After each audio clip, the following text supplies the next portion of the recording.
Paano gumawa ng Puso. pusot? Ano ba? Puso. Puso. Ulitin mo. Ito na. Ulitin mo. Hindi na. Ulitin mo. Stop mo yan. Pusot eh. Ito naman. Parehas lang yun. Stop mo na. Dalihan mo na. Ito ang way ng pag... Ito ang way ng paggawa ng pusot. Puso.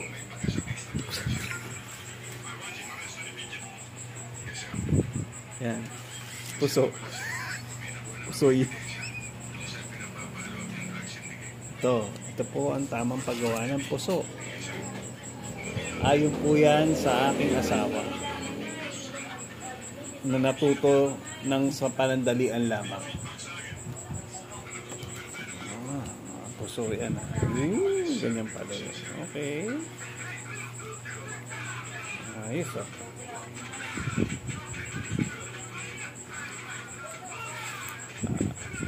Gaano pong katagal paggawa niyan? Para sa mga matatalinang gaya ko. Okay. Saglit lang yan. Wow. Yan po, narinig niyo po. Siya po ang isa sa mga valedictorian dito sa Kataingan. Kanina to? Ha? Nawawala ka na sa focus. Okay. Go. Yan po.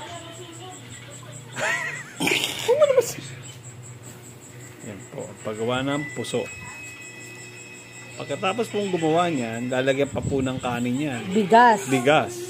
At doon po isasaing. Yan. Doon luluto. Paano mo ihulog yung bigas niyan? Sa kumukulong tubig.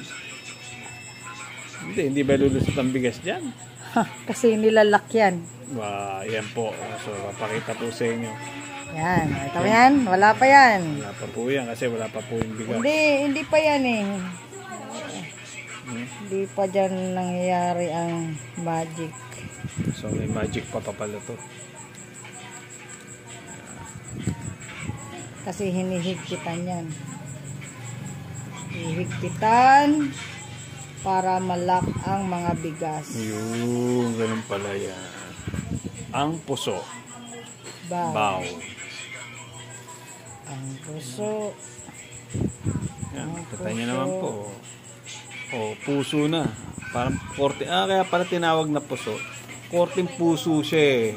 So, tapos ang galing, napakaganda. So, yan. Yan ay madalas nyo makikita sa Cebu. Pag pumunta kayo, nakasabit po yan. Yes, nakasabit yan. May laman pong bigas yun. Kanin na. Kanin na po yung laman niya. Hindi na po bigas. Ang tawag nila dyan, puso. Sa Cebu, puso rin ba tawag yan? Puso din. Dito sa... In English, sa Masbate, puso din. puso pa rin. Sa sa Bicol. Sa English, same lang Sa din. Ingol, puso pa rin. Sa Bicol. Kasi malapit lang po Bicol dito eh. Bicol, sakop pa rin ang Sakop Bicol. ng Bicol to, so puso pa rin ang tawag. Papa, puso din ba to, Papa? Pa? Kita nyo paano po hinihigpitan ng puso. Yun Hoy! Pwede mo ba akong gawa ng bag na puso? Puso pa lang yun ang pag-aralan ko. So yung bag po, yung puso, gagawin mong bag at lalagyan ng barya. Coin, puso. Wow! Teka. Ano natin yan? Kukunan ko. Wait lang, hinihigpitan pa yan para maganda tignan. Mahigpit na. Okay na siya. Na yan? Ayos na yan. Higpit na siya. Paano yun? Nakasabit na ganyan lang yan. Kasi in English, hanging rice. Hanging rice pala tawag yan. Hanging. Nakahang kasi yan. Sa mga tindahan, nakahang yan lahat. Hanging rice. Pag-order ka, bibiyakin lang yan, kanin na yan. Ayun. Ang puso.